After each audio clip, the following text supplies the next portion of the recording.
नमस्कार दोस्तों, कैसे हो आप सब। दोस्तों, हमारी एमपीपीएससी की प्रीलिम्स एग्जाम की यूनिट 10 की वीडियो सीरीज के इस वीडियो में हमें चर्चा करना है मध्य प्रदेश में जनजातियों से संबंधित योजनाओं की। दोस्तों, इसके अंतर्गत हम देखेंगे शिक्षा से संबंधित, आर्थिक, स्वास्थ्य, कृषि से संबंधित योजनाएं, साथ ही साथ जो दूसरी और भी योजनाएं सरकार द्वारा चलाई जा रही हैं उनकी चर्चा हमें अपने इस वीडियो में करनी है। तो चलिए शुरुआत करते हैं हम शिक्षा से संबंधित योजनाओं से। सबसे पहले हम बात करेंगे दोस्तों सिविल सेवा प्रोत्साहन योजना। दोस्तों, ध्यान रखना है, अनुसूचित जनजाति के योग्यता प्राप्त शिक्षित अभ्यर्थियों को मध्य प्रदेश लोक सेवा आयोग अर्थात एमपीपीएससी एवं संघ लोक सेवा आयोग अर्थात यूपीएससी की सिविल सेवा परीक्षा में विभिन्न स्तरों पर, हम सभी जानते हैं प्रीलिम्स, मेंस, इंटरव्यू, 3 चरणों में यह परीक्षाएं आयोजित होती हैं। तो सिविल सेवा परीक्षा के जो अलग अलग चरण हैं, स्तर हैं, इनमें सफलता प्राप्त करने पर अलग अलग प्रोत्साहन राशि दी जाएगी। तो किस प्रकार से प्रोत्साहन राशि मिलेगी उसकी चर्चा यहाँ पर की जा रही है। किस योजना के अंतर्गत? सिविल सेवा प्रोत्साहन योजना के अंतर्गत। दोस्तों, यदि कोई भी एसटी प्रतिभागी प्रारंभिक परीक्षा उत्तीर्ण करता है, यदि एमपीपीएससी का प्रीलिम्स क्वालिफाई करता है तो 20,000 रुपये, यूपीएससी का प्रीलिम्स क्वालिफाई करता है तो 40,000 रुपये प्रदान करने की व्यवस्था की गई है। मुख्य परीक्षा उत्तीर्ण करने पर एमपीपीएससी में 30,000, यूपीएससी के लिए 60,000 रुपये मिलेंगे और साक्षात्कार में उत्तीर्ण होने पर यहाँ पर निरंक दर्शाया गया है और यूपीएससी में 50,000 रुपये की राशि दी जाएगी। ठीक, ये तो हुई सिविल सेवा प्रोत्साहन योजना की चर्चा। अब बात करते हैं प्रतिभा योजना की। इसमें आपको ध्यान रखना है, जनजाति वर्ग के विद्यार्थियों को उच्च शासकीय शैक्षणिक संस्थाओं में प्रवेश के लिए प्रोत्साहन दिया जाता है। प्रतिभा योजना के अंतर्गत किसमें? उच्च शासकीय शैक्षणिक संस्थाओं में। जो एंट्रेंस एग्जाम की तैयारी कर रहे विद्यार्थी होते हैं गवर्नमेंट कॉलेजेस के लिए, उनके लिए प्रोत्साहन दिया जाता है प्रतिभा योजना में। इसमें दोस्तों आईआईटी, एम्स, क्लेट, एनडीए की परीक्षा उत्तीर्ण कर उच्च शैक्षणिक संस्थाओं में प्रवेश पर 50,000 रुपये, जेडबलई, नीट, एआईआईटी, एफडीडीआई, एनआईएटी और आईएचएम के माध्यम से प्रवेश लेने पर 25,000 रुपये की राशि दी जाएगी। उम्मीद है इतनी चीजें क्लियर होंगी प्रतिभा योजना के बारे में। सीधी सी बात है, उच्च शासकीय शैक्षणिक संस्थाओं में प्रवेश के लिए प्रोत्साहन राशि दी जाती है और कौन कौन से एग्जाम्स हैं उनकी चर्चा हमने की। 50,000 रुपये और 25,000 रुपये की राशि इसमें प्रदान की जाती है। पर दोस्तों आवास सहायता योजना, इसमें दोस्तों महाविद्यालय में अध्ययन करने वाले एसटी के जो विद्यार्थी गृह नगर से बाहर अन्य शहरों में अध्ययनरत हैं या पढ़ाई कर रहे हैं, उन्हें आवास के लिए वित्तीय सहायता दी जाती है आवास सहायता योजना के अंतर्गत। यदि संभाग स्तर पर विद्यार्थी रह रहा होता है तो उसे 2,000 रुपये प्रति माह, जिला स्तर पर 1,250 रुपये प्रति माह और विकास खंड स्तर पर 1,000 रुपये प्रति माह की आवास सहायता राशि दी जाती है आवास सहायता योजना के अंतर्गत। फिर दोस्तों आकांक्षा योजना, ध्यान रखना है, आकांक्षा योजना कब शुरू हुई? 1 जनवरी 2018 को शुरू हुई आकांक्षा योजना। और दोस्तों मध्य प्रदेश शासन जनजातीय कार्य विभाग की योजना है। इसके अनुसार प्रदेश के एसटी वर्ग के विद्यार्थियों को कक्षा 11वीं एवं 12वीं में, दोस्तों यहां पर बाहर कुत्तों की झगड़े होने लग गए जिस कारण से आपको थोड़ा सा डिस्टर्बेंस हो रहा होगा, फिर भी आपको थोड़ा बहुत मैनेज करना होगा। क्या है आकांक्षा योजना? 1 जनवरी 2018 को शुरू हुई। इसने जनजातीय कार्य विभाग मध्य प्रदेश ने शुरू किया या इनकी योजना है। अब इसमें होता क्या है, प्रदेश के एसटी वर्ग के विद्यार्थी कक्षा 11वीं एवं 12वीं में अध्ययनरत रहते दोस्तों संभाग मुख्यालय भोपाल, इंदौर, जबलपुर, ग्वालियर में प्रतिष्ठित कोचिंग संस्थाओं से राष्ट्रीय प्रवेश परीक्षाओं की तैयारी हेतु कोचिंग कर सकते हैं और कोचिंग दिलाने का लक्ष्य इस योजना में रखा गया है। कौन सी राष्ट्रीय प्रवेश परीक्षा है? जैसे जेडबलई, नीट, एम्स आदि। तो आकांक्षा योजना का उद्देश्य आप समझ गए होंगे। 1 जनवरी 2018 से शुरू हुई थी। और क्या है, किसकी योजना है? जनजातीय कार्य विभाग मध्य प्रदेश। और कक्षा 11वीं 12वीं में अध्ययनरत रहते संभाग मुख्यालयों में भोपाल, इंदौर, ग्वालियर, जबलपुर में प्रतिष्ठित कोचिंग संस्थाओं से नीट, एम्स, जेईई की तैयारी करवाने का लक्ष्य रखा गया है। ठीक, फिर बात करते हैं सक्षम कार्यक्रम की। दोस्तों सितंबर 2023 में शुरू हुआ। कब शुरू हुआ? सितंबर 2023। कौन सा कार्यक्रम? सक्षम कार्यक्रम। यह आदिवासी विकास खंडों में जीवन कौशल शिक्षा आधारित कार्यक्रम है, ध्यान रखना है। सक्षम कार्यक्रम लाइफ स्किल की एजुकेशन से रिलेटेड प्रोग्राम है, जीवन कौशल आधारित शिक्षा। ठीक, फिर बात करते हैं आर्थिक योजनाओं की। इसमें दोस्तों सबसे पहले बात करेंगे धरती आबा जनजातीय ग्राम उत्कर्ष अभियान। कब शुरू हुआ? धरती आबा जनजातीय ग्राम उत्कर्ष अभियान 2 अक्टूबर 2024 को शुरू हुआ। उद्देश्य था आदिवासी गांवों के समग्र विकास और उत्थान करना। ठीक, इसके लिए प्रयास किया जा रहा है धरती आबा जनजातीय ग्राम उत्कर्ष अभियान के माध्यम से। 2 अक्टूबर 2024 को शुरू हुआ, गांधी जयंती के समय। फिर दोस्तों मुख्यमंत्री आर्थिक कल्याण योजना की बात करें तो इसके अंतर्गत समाज के सबसे गरीब वर्ग को कम लागत के उपकरण, कार्यशील पूंजी उपलब्ध कराने हेतु मार्जिन मनी सहायता उपलब्ध करवाई जाती है। मुख्यमंत्री आर्थिक कल्याण योजना में परियोजना लागत का 50% इसमें उपलब्ध करवाया जाता है या अधिकतम 15,000 रुपए। इस प्रकार से आपको देखना है, जो लागत है परियोजना की उसका 50%, अधिकतम आपको 15,000 तक मिल सकते हैं। यदि 50% 15,000 से अधिक है तो 15,000 को बेंचमार्क माना जाएगा, इसका यह मतलब है। फिर डॉक्टर भीमराव अंबेडकर आर्थिक कल्याण योजना 2022। दोस्तों एसटी के नागरिकों को पूर्व में स्थापित सूक्ष्म, लघु और मध्यम श्रेणी के उद्यमों में उपकरण के लिए 10,000 से लेकर 1 लाख रुपए तक का ऋण उपलब्ध करवाना भीमराव अंबेडकर आर्थिक कल्याण योजना 2022 का लक्ष्य। 10,000 से 1 लाख रुपए तक का ऋण, और याद रखना है पूर्व में स्थापित एमएसएमई के लिए। फिर बात करते हैं दोस्तों टंटैया मामा आर्थिक कल्याण योजना। आपको डेट याद रखनी है, 6 सितंबर 2022। इसका उद्देश्य है मध्य प्रदेश में अनुसूचित जनजाति संवर्ग के युवाओं को आर्थिक सहायता प्रदान करना। लाभार्थी की दोस्तों आयु भी यहाँ पर निर्धारित करी गई है। टंटैया मामा आर्थिक कल्याण योजना के अंतर्गत 18 से 55 वर्ष का उम्मीदवार इसका लाभ ले सकता है, और 10,000 से 1 लाख तक सीमा का बैंक ऋण का प्रावधान किया गया है। टंटैया मामा आर्थिक कल्याण योजना में 6 सितंबर 2022 को इसकी शुरुआत की गई थी। फिर दोस्तों बिरसा मुंडा स्वरोजगार योजना 6 सितंबर 2022। आपको ध्यान रखना है टंटैया मामा आर्थिक कल्याण और बिरसा मुंडा स्वरोजगार योजना दोनों की दोनों योजनाएं 6 सितंबर 2022 को शुरू हुई। और दोस्तों बिरसा मुंडा स्वरोजगार योजना का उद्देश्य है एसटी वर्ग के लोगों को नवीन उद्यमों की स्थापना हेतु कम ब्याज पर ऋण उपलब्ध करवाना। ठीक, विनिमय गतिविधियों के लिए 1 लाख से 50 लाख तक का ऋण मिलेगा। व्यवसाय गतिविधियों के लिए 1 लाख से 25 लाख तक की परियोजनाओं के लिए ऋण मिल सकेगा, और 5% प्रति वर्ष की दर से दिया जाएगा ब्याज का अनुदान। 5% प्रति वर्ष जो ब्याज है उसमें छूट दी जाएगी। आपको ध्यान रखना है बिरसा मुंडा स्वरोजगार योजना के बारे में। ठीक, विनिमय गतिविधियों के लिए 1 लाख से 50 लाख तक का ऋण, और व्यवसाय गतिविधियों के लिए 1 लाख से 25 लाख तक का ऋण मिलेगा, और 5% की इसमें आपको छूट दी जाएगी ब्याज में।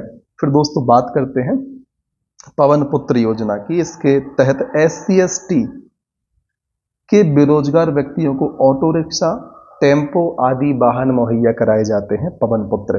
फिर कल्प वृक्ष, एसटी की महिलाओं को सीधे रोजगार उपलब्ध करवाने के लिए कल्प वृक्ष योजना दोस्तों लागू की गई थी, और इस योजना के अंतर्गत रेशम कीट पालन के द्वारा महिलाओं को रोजगार मिलता है। कल्प वृक्ष योजना में आपको ध्यान रखना है महिलाओं के लिए सीधे रोजगार की बात की गई है। एसटी जनजाति महिलाओं के लिए सीधे रोजगार, और दोस्तों रेशम कीट पालन के द्वारा इसमें रोजगार मिलता है, याद रखना है, रेशम कीट पालन कल्पवृक्ष योजना। फिर दोस्तों बारी आती है वन धन योजना की, तो आपको डेट ध्यान रखनी है 14 अप्रैल 2018। वन धन योजना आदिवासी क्षेत्र में जनजातीय उत्पादों को बढ़ावा देने और जनजातीय आय में सुधार करने के उद्देश्य से इसको शुरू किया गया दोस्तों। ट्राइफेड के द्वारा इस योजना का प्रारंभ बड़वानी जिले से किया गया था। वन धन योजना 14 अप्रैल 2018 और किसके द्वारा शुरू किया गया? ट्राइफेड के द्वारा शुरू किया गया। ट्राइफेड की स्थापना किस सन में हुई थी? इसका जवाब आपको कमेंट सेक्शन में दे देना है। फिर बारी आती है स्वास्थ्य संबंधित योजनाओं की। अरुणिमा की सबसे पहले बात करेंगे दोस्तों। तो आदिवासियों को स्वास्थ्य सुरक्षा शिक्षा के लिए मध्य प्रदेश शासन ने अरुणिमा कार्यक्रम शुरू किया था। ठीक, स्वास्थ्य सुरक्षा एवं शिक्षा के लिए अरुणिमा कार्यक्रम शुरू किया था एमपी गवर्नमेंट ने। ठीक, फिर बात करते हैं सहारा योजना की दोस्तों। SC ST के लोगों में अत्यंत निराश्रित कुष्ठ रोगियों, विकलांगों और निराश्रित वृद्धों के साथ साथ विधवा और परित्यक्त महिलाओं के कार्यक्रम को इस योजना से जोड़ा गया। सहारा योजना, इसमें आपको ध्यान रखना है, अत्यंत निराश्रित कुष्ठ रोगी, विकलांगों, निराश्रित वृद्धों, विधवाओं और परित्यक्त महिलाओं के लिए इस कार्यक्रम से जोड़ा गया। कौन सा कार्यक्रम? सहारा। ठीक, फिर धन्वंतरी की बात करें तो दोस्तों SC ST के एलोपैथिक या आयुर्वेदिक चिकित्सकों के लिए लागू की गई थी धन्वंतरी योजना। फिर दोस्तों जीवन ज्योति योजना, साधनहीन आदिवासियों को उनके घर के करीब चिकित्सा सुविधा उपलब्ध कराने के लिए राज्य सरकार द्वारा जीवन ज्योति योजना शुरू की गई। किस चीज के लिए? घर के पास चिकित्सा सुविधा के लिए जीवन ज्योति योजना शुरू की गई। फिर दोस्तों मध्य प्रदेश राज्य हीमोग्लोबिनोपैथी मिशन, ध्यान रखना है, लोक स्वास्थ्य एवं परिवार कल्याण विभाग द्वारा जून 2021 में शुरू किया गया था। मध्य प्रदेश राज्य हीमोग्लोबिनोपैथी मिशन एक सिकल सेल एनीमिया एवं थैलेसीमिया निदान कार्यक्रम है। यह वाला ध्यान रखना है, किस किस चीज के लिए? सिकल सेल एनीमिया एवं थैलेसीमिया निदान कार्यक्रम कब शुरू किया गया दोस्तों? जून 2021 में, इसको भूलना नहीं है। फिर बारी आती है दीदी वाहन सेवा योजना की। मई 2020 में शुरू हुई थी दीदी वाहन सेवा योजना। उद्देश्य है आदिवासी क्षेत्रों में संस्थागत प्रसव को बढ़ावा देना। याद रखना है, मई 2020 दीदी वाहन सेवा योजना। उद्देश्य आदिवासी क्षेत्रों में संस्थागत प्रसव को बढ़ावा देना। और दोस्तों विशेषता की बात करें तो मध्य प्रदेश के आदिवासी बहुल झाबुआ जिले में ग्रामीण आजीविका मिशन की महिलाओं द्वारा दीदी वाहन सेवा शुरू की गई है। ग्रामीण आजीविका मिशन की महिलाओं के द्वारा, इतना आपको ध्यान रखना है। फिर हमें बात करनी है देवारण्य योजना की दोस्तों। 26 जुलाई 2021 आप ध्यान रखें, देवारण्य योजना। और दोस्तों आयुष औषधियों के उत्पादन को बढ़ावा देने के लिए देवारण्य योजना शुरू की गई थी। जंगलों में दोस्तों औषधियों का खजाना तथा जनजातीय लोगों के पास पारंपरिक ज्ञान का भंडार है। इसको देखते हुए देवारण्य योजना की शुरुआत 26 जुलाई 2021 को की गई थी, ताकि आयुष औषधियों के उत्पादन को बढ़ावा दिया जा सके। अब हम बात कर लेते हैं दोस्तों स्वास्थ्य संबंधी अभियानों की। एक तरफ आपको दोस्तों अभियान का नाम दिखाई देगा, दूसरी तरफ उसका उद्देश्य दिखाई देगा। आपको ध्यान से इनको सुनना है और याद करने की कोशिश करनी है। दोस्तों सबसे पहले ममता अभियान। ममता अभियान दोस्तों मातृ और शिशु मृत्यु दर को कम करने के उद्देश्य से शुरू किया गया था। ममता अभियान मातृ एवं शिशु मृत्यु दर को कम करना। दोस्तों आपसे एक गुजारिश है, यदि आप इनके सन जानते हैं तो कमेंट सेक्शन में बताएं कि भाई ममता अभियान कब शुरू हुआ था, गौरवी अभियान, पंख अभियान ये कब शुरू किए गए थे, ताकि आपका रिवीजन हो, बाकी विद्यार्थियों को इससे सहायता प्राप्त हो। तो ममता अभियान दोस्तों मातृ और शिशु मृत्यु दर को कम करने के उद्देश्य से शुरू किया गया। लाड़ो अभियान बाल विवाह की रोकथाम हेतु। लाड़ो अभियान क्यों शुरू किया गया? बाल विवाह की रोकथाम हेतु। लालिमा अभियान एनीमिया रोग से मुक्ति हेतु। गौरवी अभियान घरेलू हिंसा बचाव एवं महिला सम्मान के लिए ध्यान रखना है गौरवी अभियान। फिर मुस्कान अभियान, महिला जागरूकता के लिए मुस्कान अभियान। पंख अभियान, बेटी बचाओ बेटी पढ़ाओ उद्देश्य से। उदिता अभियान की बात करें तो किशोरियों को माहवारी के दौरान स्वच्छता प्रबंधन इसका उद्देश्य है उदिता अभियान। फिर सांस की बात करें दोस्तों तो निमोनिया के कारण जो शिशु मृत्यु दर हो जाती है उसमें कमी लाने के लिए सांस अभियान शुरू किया गया। दोस्तों पंख का और सांस का फुल फॉर्म आप हमें कमेंट सेक्शन में जरूर बताएं। फिर बात करते हैं दोस्तों कृषि से संबंधित योजनाओं की। सबसे पहले रानी दुर्गावती श्री अन्न प्रोत्साहन योजना कब शुरू हुई दोस्तों? वर्ष 2024 में शुरू हुई रानी दुर्गावती श्री अन्न प्रोत्साहन योजना। दोस्तों सबसे पहले जाने श्री अन्न हम कहते हैं कैसे? मोटे अनाज को, ठीक। इसी के लिए बढ़ावा देने के लिए किसानों को प्रति किलो 10 रुपए का अतिरिक्त प्रोत्साहन इस योजना के तहत दिया जाएगा। और दोस्तों जो श्री अन्न योजना है वह वर्ष 2023-24 से 25-26 की अवधि के लिए स्वीकृत की गई है, इतना आपको ध्यान रखना है, ठीक। फिर बात करते हैं बलराम ताल योजना की। ध्यान रखना है 25 मई 2007 को बलराम ताल योजना शुरू की गई। निर्माण था उद्देश्य था ताल निर्माण हेतु 50% अनुदान, जिसमें अधिकतम आपको 80,000 तक मिल जाएंगे, एवं SC/ST कृषकों के लिए 75% अनुदान, अधिकतम 1 लाख रुपए तक की राशि देना, इतना आपको ध्यान रखना है अनुदान के रूप में। ताल निर्माण के लिए बलराम ताल योजना 2007 25 मई को शुरू हुई थी और इसमें 2 प्रकार की कंडीशन थी कि जो कृषक हैं उनके लिए 50% अनुदान दिया जाएगा, अधिकतम 80,000 तक। यदि इनका 50% 80,000 से ज्यादा आता है तो उनको 80,000 ही दिए जाएंगे। लेकिन कंडीशन थी कि SC/ST कम्युनिटी के कृषकों के लिए जो अनुदान है 50% के स्थान पर 75% दिया जाएगा, और जो सीमा है अधिकतम 80,000 उसके स्थान पर 1 लाख कर दी गई। तो ये बलराम ताल योजना को हमने देख लिया। इसी प्रकार से हम बात करेंगे वसुंधरा योजना की।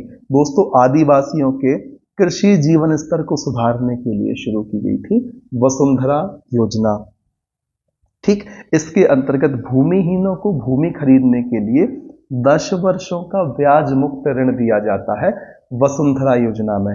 मधुबन की बात करें तो इसके अंतर्गत आधुनिक तरीके से डेयरी फर्म और दूसरे पशुधन विकास फर्म स्थापित किए जा रहे हैं मधुबन योजना के अंतर्गत। क्या करना है इसमें? आधुनिक तरीके से डेयरी फर्म और दूसरे पशुधन विकास फर्म स्थापित किए जाएंगे मधुबन योजना के अंतर्गत। दोस्तों इन्हें सामुदायिक आधार पर अनुसूचित जाति एवं जनजाति के हितग्राहियों द्वारा चलाया जा रहा है।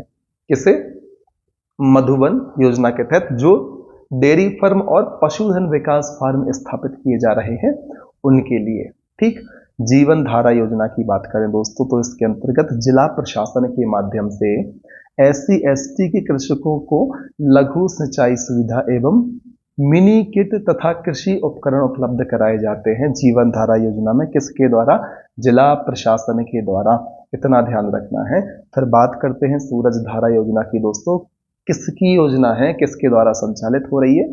तो किसान कल्याण एवं कृषि विभाग के द्वारा सूरज धारा योजना संचालित हो रही है। इसका उद्देश्य है SC/ST के लघु एवं सीमांत कृषकों को उन्नत किस्म के बीज उपलब्ध कराना, सूरज धारा योजना, ध्यान रखना है, ठीक। इसके अंतर्गत लघु एवं सीमांत कृषकों को जो SC/ST कम्युनिटी से बिलोंग करते हैं उनको उन्नत किस्म के या अच्छी क्वालिटी के बीज उपलब्ध करवाना। फिर दोस्तों मुख्यमंत्री दुधारू पशु प्रदाय योजना, ध्यान रखना है कब शुरू हुई थी? 20 मार्च 2023 को शुरू हुई मुख्यमंत्री दुधारू पशु प्रदाय योजना। उद्देश्य था बैगा, भारिया, सहरिया जनजाति की आजीविका को सुदृढ़ करना। दुधारू पशु पर दोस्तों 90% शासकीय अनुदान दिया जाएगा मुख्यमंत्री दुधारू पशु प्रदाय योजना के अंतर्गत। बैगा, भारिया, सहरिया की आजीविका को सुदृढ़ करने के लिए 20 मार्च 2023 को यह योजना शुरू की गई। अब कंफ्यूजिंग पॉइंट की हम चर्चा कर लेते हैं। MPPSC प्रीलिम्स 2024 से रिलेटेड यहाँ पर आपको एक पॉइंट मिला होगा एग्जाम में, उसके लिए यहाँ पर कंफ्यूजन पॉइंट बनाया गया है। दोस्तों 2 योजनाएं हैं, एक है टंटैया भील स्वरोजगार योजना और एक है टंटैया मामा आर्थिक कल्याण योजना। विद्यार्थियों ने इनको शफल मतलब इधर का उधर मिक्स कर दिया था। इसकी प्रारंभिक तिथि उसमें कर दी, उसकी इसमें कर दिया, विद्यार्थियों ने एक ही मान लिया। ठीक, तो उस ही कंफ्यूजन को दूर करने के लिए साथ में दिखाया गया है। सबसे पहले टंटैया भील स्वरोजगार योजना दोस्तों यह शुरू हुई थी 22 मई 2013 को, लेकिन जो टंटैया मामा आर्थिक कल्याण योजना है यह शुरू हुई, हमने चर्चा की हुई है कुछ देर पहले, 6 सितंबर 2022 को। टंटैया भील स्वरोजगार 22 मई 2013, टंटैया मामा आर्थिक कल्याण योजना 6 सितंबर 2022 को शुरू हुई। उद्देश्य की बात करें तो दोस्तों जो टंटैया भील स्वरोजगार योजना है 2013 की, इसमें उच्च शिक्षित आदिवासी युवाओं को रोजगार हेतु वित्तीय सहायता प्रदान करना है। और जो टंटैया मामा आर्थिक कल्याण योजना में इसमें है एसटी हितग्राहियों को कम ब्याज पर ऋण उपलब्ध करवाना है। अब राशि की बात करें तो टंटैया भील स्वरोजगार योजना के अंतर्गत 50,000 से 25 लाख तक की राशि का प्रावधान था, लेकिन टंटैया मामा आर्थिक कल्याण योजना में 10,000 से 1 लाख रुपए की राशि का प्रावधान था। तो इतनी सी बात थी और विद्यार्थी इसमें कंफ्यूज हो रहे थे। अब बात करते हैं दोस्तों अन्य योजनाओं की।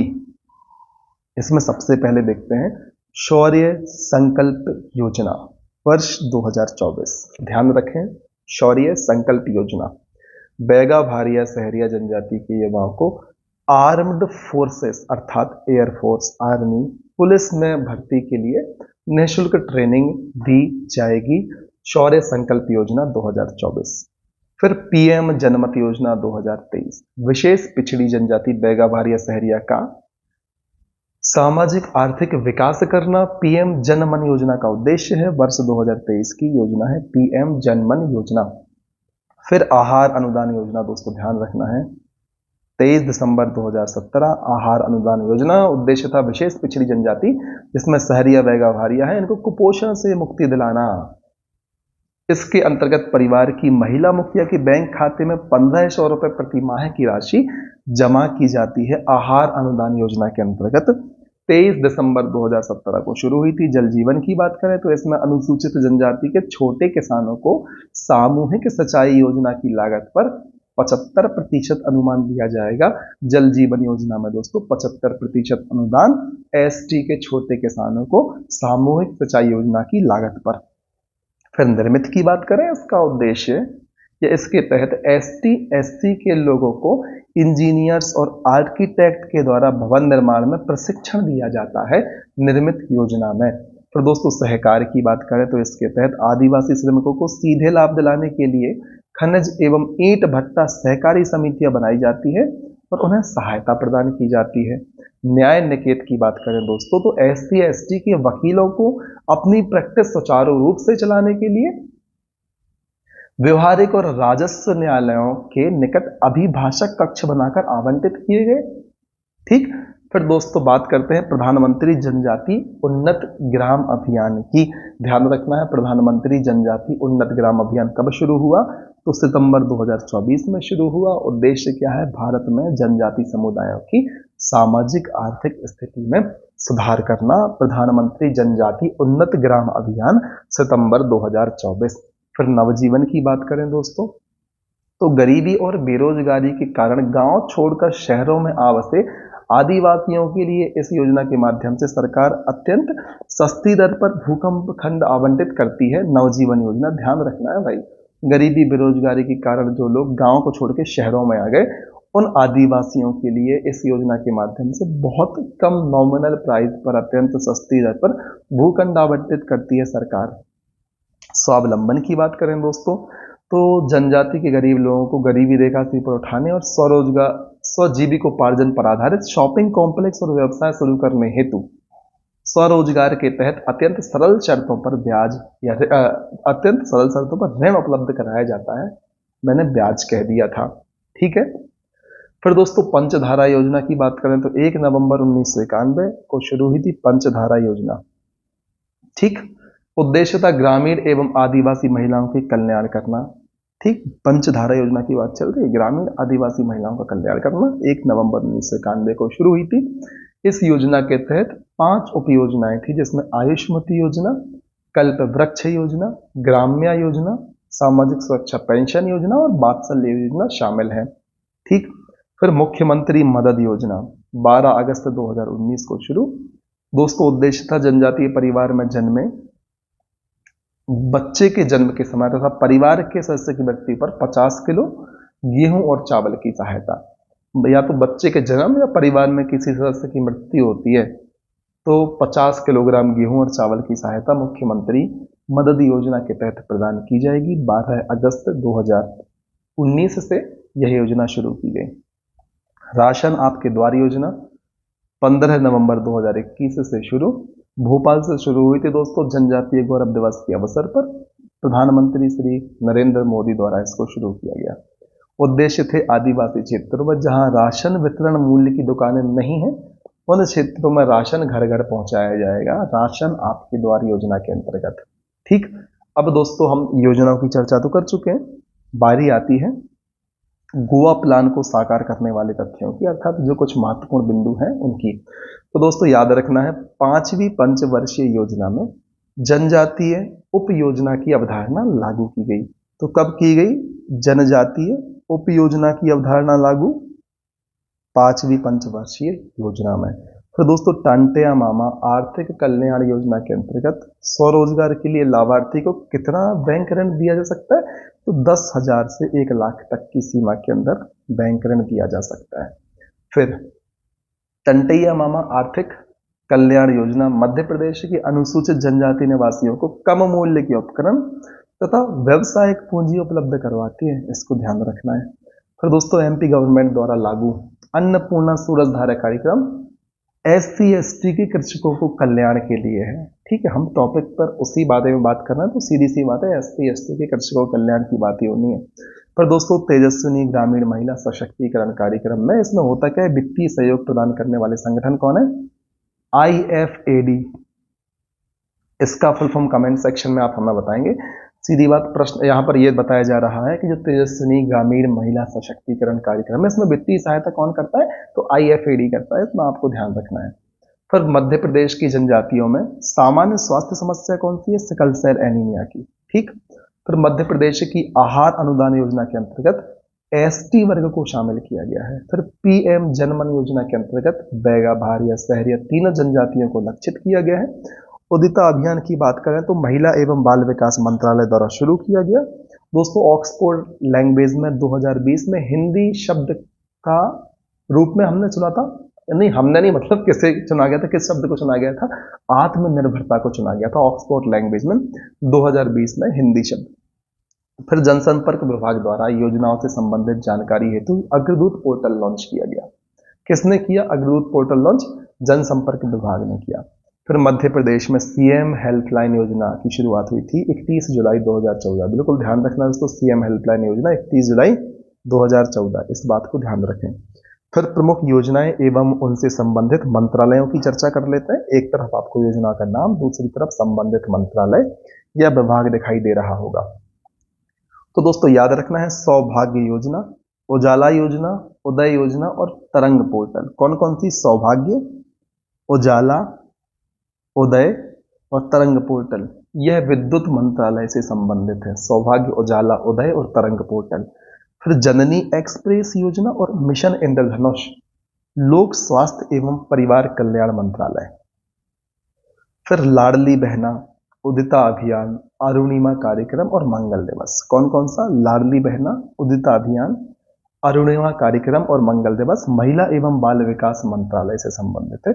जननी एक्सप्रेस को ध्यान रखना है लोक स्वास्थ्य एवं परिवार कल्याण मंत्रालय।